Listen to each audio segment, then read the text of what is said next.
Hello student, YouTube के हमारे इस चैनल में आप सभी लोगों का स्वागत है। और आज के इस वीडियो लेक्चर में हम लोग प्रक्षेप गति पर आधारित कुछ न्यूमेरिकल प्रॉब्लम करेंगे। न्यूमेरिकल प्रॉब्लम की ये दूसरी वीडियो लेक्चर है। इसके पहले वाले वीडियो लेक्चर में भी हमने 6-7 सवाल अच्छे कॉन्सेप्ट पर आधारित सवाल किया था। और आज भी हम बहुत इंपॉर्टेंट क्वेश्चन इस वीडियो लेक्चर में लेंगे, ठीक है ना।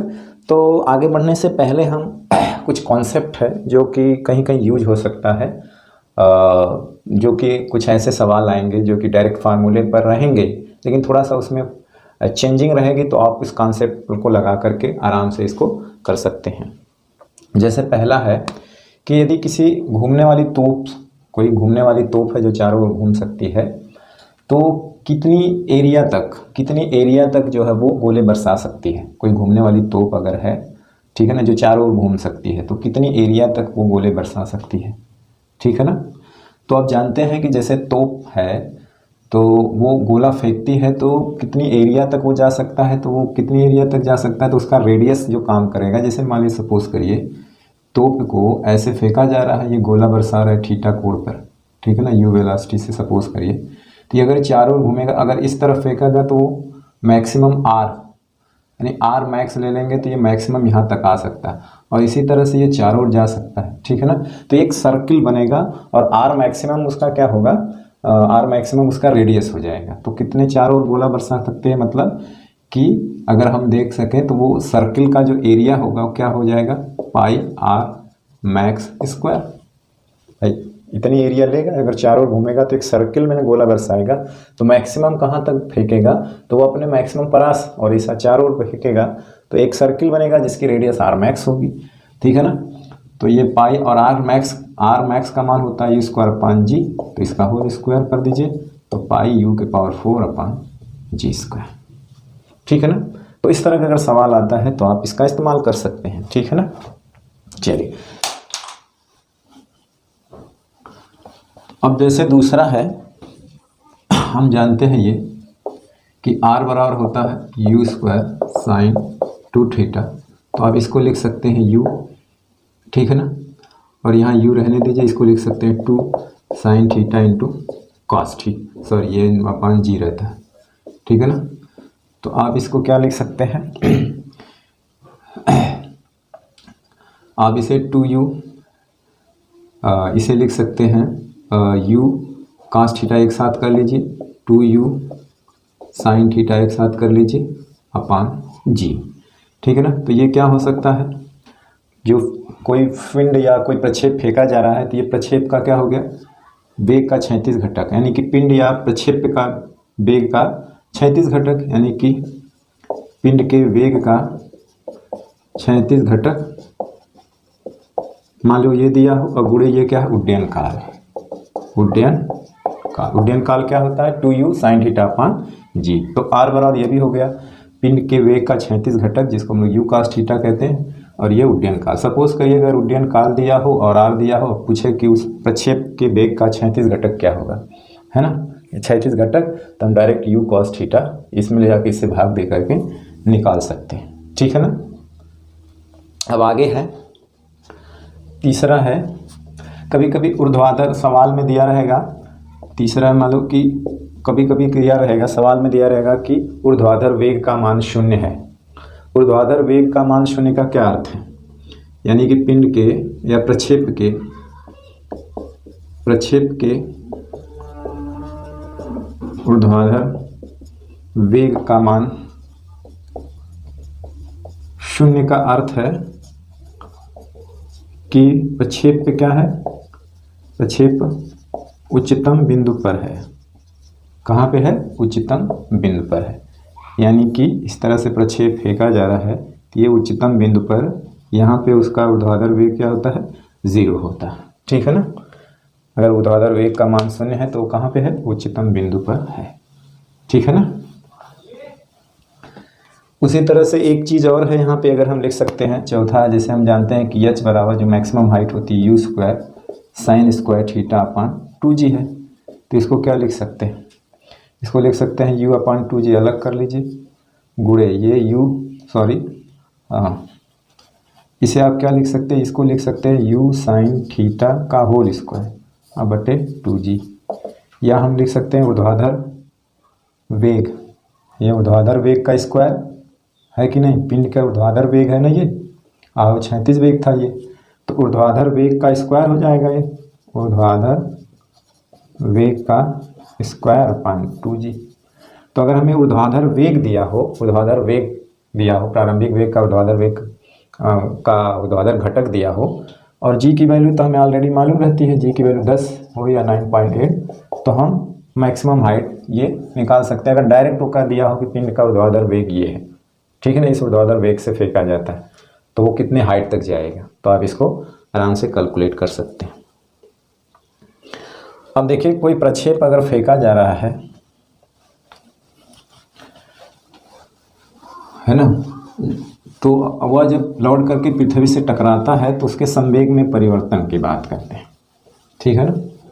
अब जैसे देखिए मान लीजिए कि u वेग से थीटा कोण पे फेंका जा रहा है, और जब ये आकर के यहाँ टकराता है, इधर इसका घटक u cos थीटा, इधर घटक इसका u sin थीटा होता है, ठीक है ना। और यहाँ पे वेग वही होता है उसका, इसको हमने पढ़ाया, और 36 वेग में कोई चेंजिंग नहीं होती है, वही होता है, ये भी वही होता है, बशर्ते अपोजिट डायरेक्शन में होता है। तो देखिए 36 दिशा में संवेग परिवर्तन क्या होगा, 36 दिशा में का मैग्नीट्यूड क्या होगा, तो वो 0 हो जाएगा। क्यों? क्योंकि इसमें कोई चेंजिंग नहीं आती है। तो संवेग परिवर्तन का मतलब अंतिम संवेग माइनस प्रारंभिक संवेग, तो दोनों सेम है तो 0 हो जाएगा। उसी तरह से ऊर्ध्वाधर दिशा का जो संवेग परिवर्तन होगा पिंड के, यानी ये क्या होगा, लास्ट में क्या है, अगर हम ऐसे देखें केवल, तो लास्ट में क्या है, ये संवेग परिवर्तन, अगर मैग्नीट्यूड ही देखा जाए केवल परिवर्तन, संवेग परिवर्तन, तो ये है लास्ट में है u sin थीटा माइनस ये भी u sin थीटा, लास्ट में केवल डायरेक्शन चेंज हो गई है ना, यानी आप ये हो जाएगा -2u sin थीटा। और सॉरी संवेग परिवर्तन होता है यहाँ पे तो m से भी गुणा होता है, ठीक है ना। संवेग परिवर्तन का मान डेल्टा वेग में परिवर्तन, ये ठीक, तो यहाँ पे m से भी गुणा होगा। अब मैग्नीट्यूड ले लेंगे अगर इसका, मतलब तो ये हो जाएगा m × 2u sin थीटा, ठीक है ना। आप इसको ऐसे भी लिख सकते हैं, mg से ऊपर नीचे गुणा कर दीजिए तो ये mg हो जाएगा, ये 2u sin थीटा mg हो जाएगा। तो ये क्या बन गया, ये हो गया पिंड का भार और गुणे उड्डयन काल, ठीक है ना। तो आप इस तरह से भी अगर सिर्फ पिंड का भार दिया हो, उड्डयन काल दिया हो, तो उस पिंड के संवेग में परिवर्तन हम आराम से निकाल सकते हैं, ठीक है ना। ऊर्ध्वाधर दिशा में संवेग में परिवर्तन, क्योंकि 36 दिशा में तो 0 होता है, 36 दिशा में क्या होता है, 0 होता है। अगर वो पूछे ऊर्ध्वाधर दिशा में तो आप आराम से निकाल सकते हैं, ठीक है ना। तो चलिए आज हम कुछ और सवाल लेते हैं, कुछ बेसिक बातें थी, ठीक है ना। अगला सवाल यह है कि एक प्रक्षेप का u वेग से, एक प्रक्षेप को u वेग से 36 अल्फा कोण पर फेंका जाता है। इसकी ऊर्ध्वपरास जो है, यानी कि ऊर्ध्वाधर परास का मतलब हुआ हाइट, मैक्सिमम हाइट, अधिकतम ऊंचाई 36 परास की 1/3 प्राप्त होती है। तो उसकी 36 ऊर्ध्वाधर परास क्या होगी, ठीक है ना। यानी कि h और r भी पूछा है। तो प्रारंभ में क्या दिया है, प्रारंभ में हमको दिया है कि वो अल्फा कोण से फेंका जाता है, तो इसकी ऊर्ध्वपरास 36 परास की 1/3 है। यानी कहने का मतलब जो ऊर्ध्व मानी h है वो 1/3 है r की। तो h क्या होती है, h होती है u square sine square alpha अपान 2g, और ये है 1/3, ये होता है u square sine 2 alpha upon g से g कैंसिल हो गया, ठीक है ना। u स्क्वायर से u स्क्वायर, हमें मेन चीज़ है यहाँ पे अल्फा मालूम करके r और h को निकालना है। तो साइन स्क्वायर अल्फा बचा इधर से, ये 2 इधर आ जाएगा, तो sine square alpha 2/3, sine 2 alpha को लिख सकते हैं 2 sine alpha cos alpha, sine alpha एक तो कट गया, ये उधर जा करके टैन अल्फा बन जाएगा, ये 2 दूनी 4/3, ठीक है ना। तो आपका ये बनेगा, मान लो ये अल्फा है तो टैन अल्फा और लंब बटे आधार होता है, तो ये 5 हो जाएगा, ठीक है ना, यही बनेगा। तो यहाँ से साइन अल्फा की वैल्यू निकाल लीजिए, साइन अल्फा बराबर होगा 4/5, यही तो, और कास अल्फा की वैल्यू हो जाएगा आधार बटे कर्ण पे 3/5। अब यहाँ से हमें h मालूम करना है, u square sine square alpha अपान 2g होता है, तो u स्क्वायर रहेगा, साइन अल्फा की वैल्यू कितना है 4/5 का स्क्वायर बटे 2g होगा। तो ये हो जाएगा। तो अब यहाँ पे आगे हल कर लीजिए, ठीक है। तो ये हो जाएगा u स्क्वायर अपान g है ही है, और इधर हो जाएगी 16 25 गुणे 2 यानी 2/16। तो h की वैल्यू जो आएगी वो 8u स्क्वायर अपान 25g, ठीक है ना। उसी तरह से हमें r अगर चाहिए तो r होता है u square 2 sine alpha into cos alpha upon g लिख सकते हैं। तो u स्क्वायर इंटू 2, अब साइन अल्फा की वैल्यू, साइन अल्फा 4/5 है और कास अल्फा 3/5 है, और नीचे g है ही है। तो हो जाएगा क्या, 8 तिरिक के 24 u स्क्वायर और 25g, ठीक है ना। तो 25g हो जाएगा, ठीक। तो h की वैल्यू ये आएगी और r की वैल्यू वो आएगी। अगला सवाल ये है कि किसी गतिमान कण के निर्देशांक किसी समय t पर ये है, x = alpha T Q, y = beta T Q. कण की समय t पर चाल होगी, इन चारों में से क्या होगी, ये 4 विकल्प दिए हुए, ठीक है ना। तो यहाँ पे क्या है कि किसी गतिमान कण का t समय पे ऑलरेडी निर्देशांक दिया हुआ है, ठीक है ना, ऑलरेडी निर्देशांक दिया हुआ है। और इस बारे में हमने पिछले वीडियो लेक्चर में एक सवाल भी लगाया था, इसका कॉन्सेप्ट भी बताया था, ठीक है ना। और ये इंपॉर्टेंट सवाल है, ये पूछा गया है, ठीक है। तो हम क्या करते हैं कि उसका उस समय वेग निकाल लेते हैं, ठीक है ना। हमें दिया हुआ x = अल्फा t, तो t समय पर उसका जो है उस वक्त वेग क्या है, प्रारंभिक वेग ना, t समय बाद उसका वेग निकाल लेते हैं और उसी में टाइम 0 कर देंगे तो हमें क्या है, प्रारंभिक वेग निकल जाएगा, ठीक है ना। तो कण की समय t पर चाल होगी, ठीक है ना। तो प्रारंभिक वेग निकालना होता है तो हम क्या करते हैं कि जो इसका t समय बाद वेग होता है उसी में टाइम को क्या कर देते हैं, 0 कर देते हैं, ठीक है ना। लेकिन t समय पर उसकी चाल क्या होगी ये निकालना है, तो t समय पर इसकी चाल निकालना होता है तो x बराबर दिया है, तो इसी का अवकलन कर दीजिए t समय के साथ, तो ये हो जाएगा, इसी को कहेंगे मान लीजिए उस डायरेक्शन में ये चाल होगी, तो जिसको हम लोग vx मान लेते हैं। चलिए, तो ये हो जाएगा क्या, 3 अल्फा टी स्क्वायर, ठीक है ना।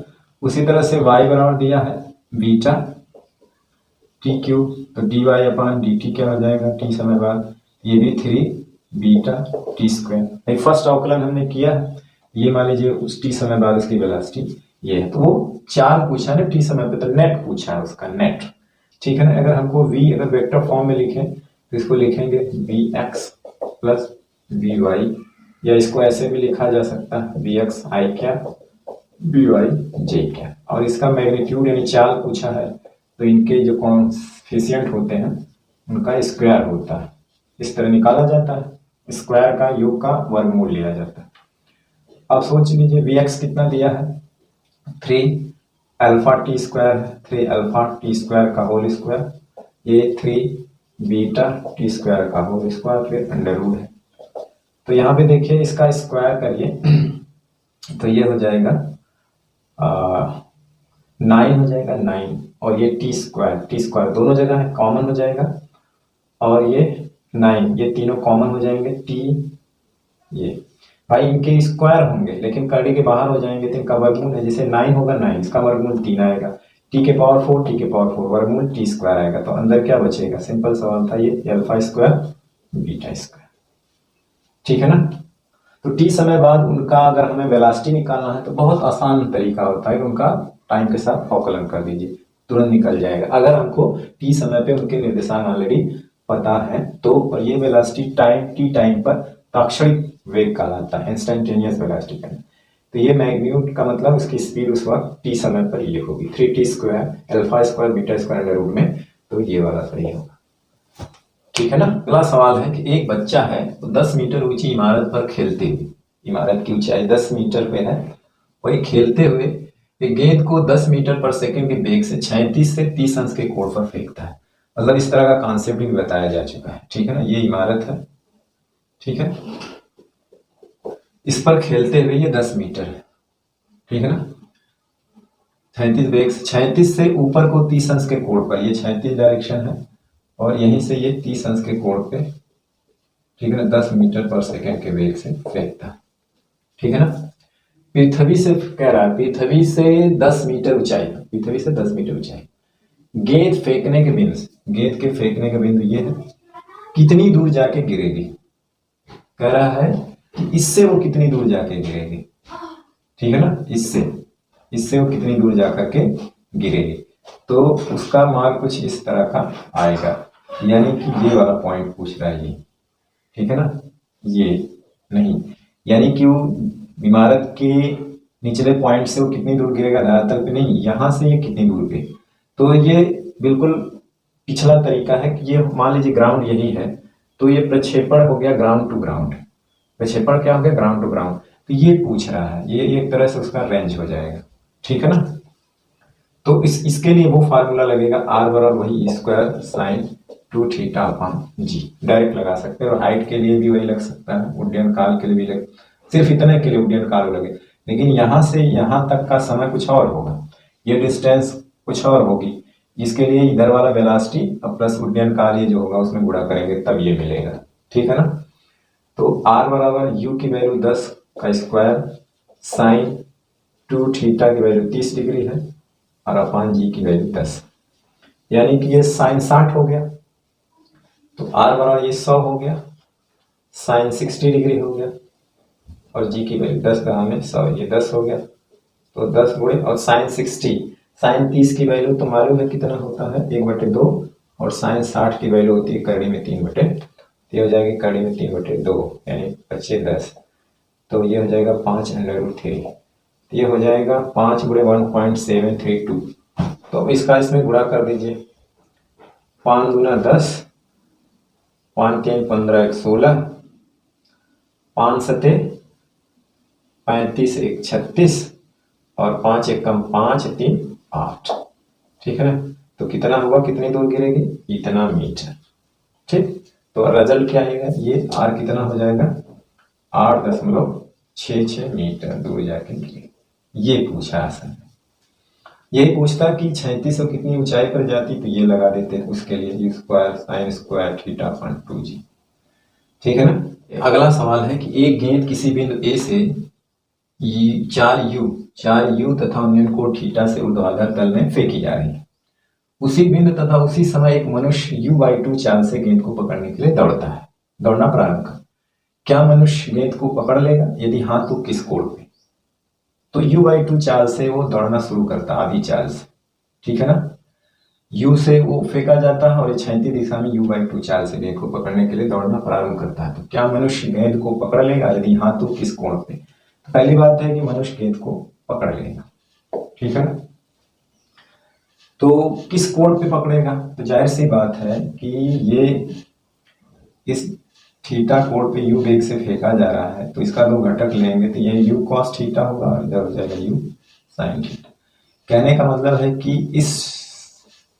ये जो गेंद है वो इस डायरेक्शन में किस चाल से जा रही है, ये चाल। तो इसका मतलब है कि दौड़ने वाले व्यक्ति की चाल भी यही होनी चाहिए, दौड़ने वाले व्यक्ति की चाल यही होनी चाहिए, यानी ये दोनों क्या होना चाहिए, बराबर होना चाहिए। उससे हमें थीटा निकल जाएगा, तो u/2 बराबर होना चाहिए u cos theta, u cut गया, यानी cos थीटा बराबर आ गया हाफ, तो थीटा बराबर आ गया 60 डिग्री। तो यानी कि 60 डिग्री में फेंका जाएगा, तो इसका जो इस तरह में घटक होगा वही होगा जिससे ये दौड़ रहा है। तो दोनों जब एक ही चाल से दौड़ेंगे तो वो क्या करेगा, गेंद को ले जा करके पकड़ लेगा, ठीक है ना। तो अगला सवाल है कि एक तीर को वायु में छोड़ा जाता है, इसकी परास 200 मीटर है तथा उड्डयन काल 5 सेकेंड। तो पूछा है कि तीर के वेग का क्षैतिज घटक क्या होगा, ठीक है ना। तीर के वेग का, यानी हमको ऑलरेडी आर दे रखा है, टी दे रखा है, 5 सेकेंड है और यह है 200 मीटर। हमको क्षैतिज घटक पूछा है, क्षैतिज घटक का मतलब u cos थीटा पूछा है, ठीक है ना। तो अभी हमने एक कॉन्सेप्ट बताया था शुरू में कि आर बराबर हमने जानते हैं कि u स्क्वायर साइन 2 थीटा होता है अपॉन जी। तो आर ये हो जाएगा u, इसको आप एक u में और बदल दीजिए तो u हो जाएगा, ये हो जाएगा sine theta into cos theta. Sine 2 theta की वैल्यू ये होती है, u कर दीजिए, यहाँ पे 2 हो जाएगा और g है ही है। तो हमने क्या बताया था कि भाई u/g, u cos थीटा एक जगह ले लो तो ये क्षैतिज घटक हो गया, ये हो जाएगा 2u sin थीटा अपॉन जी, पे उड्डयन काल हो गया। तो मैं एक फार्मूला बताया था ना कि परास बराबर होता है 36 घटक उड्डयन काल, तो ये होता है 200 मीटर और यही हमको पता करना है और ये हमारा 5 सेकंड दिया है। तो u cos थीटा 36 घटक हो जाएगा u 5, अरे 200 में 5 से भाग देंगे तो क्या हो जाएगा 40 मीटर पर सेकेंड, 40 मीटर पर सेकेंड। ठीक है ना। अगला सवाल है कि एक कण 36 से 30 अंश के डिग्री पर 30 मीटर पर सेकेंड की चाल से प्रक्षेपित किया जाता है, तो 1.5 सेकेंड पर कण 36 से कितना कोण बनाएगा, जी की वैल्यू वो है। ठीक है ना। सपोज करिए कि यह 30 मीटर पर सेकेंड के वेग से 30 डिग्री के कोण पर फेंका जाता है। ठीक है ना। अगर इसमें दो तरह से पूछता, इसमें यह पूछता कि 1.5 सेकेंड पर जो उसका स्थिति सदिश होता है, क्या होता है, स्थिति सदिश। ठीक है ना। 1.5 सेकेंड पर इसका स्थिति सदिश 36 से कितना कोण बनाता है, एक सवाल ये भी बन सकता है। तो उसको निकालते, मान लीजिए शुरू में अगर इसको हमने थीटा लिया तो वो मान लीजिए अल्फा कोण निकालते तो ये y/x निकालते, यानी कि 1.5 सेकेंड के बाद 36 विस्थापन लेते, ऊर्ध्वाधर विस्थापन लेते, तो ये होता विस्थापन सदिश यानी स्थिति सदिश, और वो कितना कोण बनाता है तो y/x tan थीटा से मालूम कर सकते हैं। अब हमें लिया है कि जहाँ पे कण पहुँचा है वहाँ से वो 36 से कितना कोण बनाएगा, तो यहाँ पे वेलोसिटी की डायरेक्शन ये होगी और इसका ये वाला घटक इधर होगा, एक घटक ऊपर होगा, तो ये वाला पूछना मान लीजिए फाई है। तो वो निकालने के लिए आप हम tan फाई यानी कि आप vy/vx लेंगे। ठीक है ना। यानी कि सपोज करिए कण यहाँ आ गया तो उसका जो वेग की डायरेक्शन ये होगी, 36 घटक ये, ऊर्ध्वाधर घटक नीचे बनेगा, यानी कोण फाई है, तो ये vx है, ये vy है, तो ये भी vy हो जाएगा। तो tan फाई बराबर ये बटे ए। तो ये वाला घटक यहाँ सपोज करिए वो यहाँ कहीं होगा, लेकिन हम समझाने के लिए तो हमें ये दोनों मालूम करके उसमें डिवाइड कर देंगे। तो पहले vx निकालें तो 36 घटक बदलता नहीं, वो यही रहता है। तो u कितना है 30 और cos 30, और ये 30 दोनों है तो हो जाएगा 30 cos 30 का मान ये हो गया 15√3। vy चाहिए तो आप अंतिम वेग चाहिए t सेकेंड बाद, तो आप गति का प्रथम समीकरण लगा सकते हैं। ठीक है ना। तो ये हो गया u इसके जगह क्या है, ऊर्ध्वाधर घटक जो है u क्या है, ये 30 है और ये होता है u sin 30, और g की वैल्यू यहाँ माइनस होती है क्योंकि उसकी डायरेक्शन नीचे होती है, और यहाँ पे t 1.5 है, तो ये हो जाएगा 30 sin 30 का मान 1/2 और g की वैल्यू 10 है 1.5। तो आपने यहाँ पर देखा ये 15 - 15 यानी कि ये 0 हो गया। तो मान लीजिए कि वो फाई एंगल बनता है तो tan फाई बराबर vy/vx, तो 0 कितना है 15√3 यानी कि 0 में किसी संख्या से भाग देते हैं 0, तो tan फाई बराबर 0 है, तो इसका मतलब फाई बराबर 0, क्योंकि tan 0 का मान 0 होता है। तो इसका मतलब है कि वो 36 से कितना कोण बनाएगा 0 डिग्री। 36 से 0 डिग्री कोण बनाने का मतलब है कि वो जो है उच्चतम बिंदु पर है, पाथ के उच्चतम बिंदु पर। कहाँ पे है, यहाँ पे क्यों, यहाँ पे इसका ये क्या हो गया 0, तो इसका 36 घटक जो है वो कितना कोण बनाएगा, क्योंकि उसका जो नेट वेलोसिटी उच्चतम बिंदु पर वही होगी जो 36 वेलोसिटी है, क्योंकि ये तो 0 हो गया, तो सारी वेलोसिटी यही हो गई, तो वो स्पर्श रेखा इस पे होगी और कितना एंगल बनाएगा वो 0 डिग्री।